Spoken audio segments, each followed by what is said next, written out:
திருப்பத்தூர் மாவட்டம் ஆலங்காயம் ஜெயவாசவி மெட்ரிக் பள்ளியில் +2 பொதுத் தேர்வில் 100% தேர்ச்சி பெற்றுள்ளது.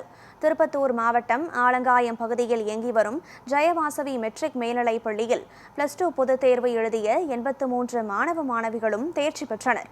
இதில் மாணவி ஹரிணி என்ற மாணவி 588 மதிப்பெண்களும், சந்தியா என்ற மாணவி 584 மதிப்பெண்களும், மாணவர் பரத் 571 மதிப்பெண்களும் பெற்று அப்பள்ளிக்கு பெருமை சேர்த்துள்ளனர். மேலும் வணிகவியல், கணினி பயன்பாடு ஆகிய பாடங்களில் மாணவிகள் 100க்கு 100 மதிப்பெண்கள் பெற்றுள்ளனர்.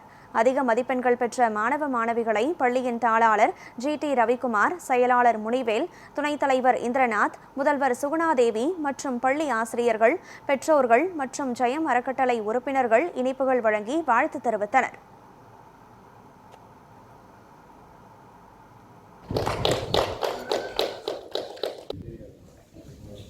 Thank you.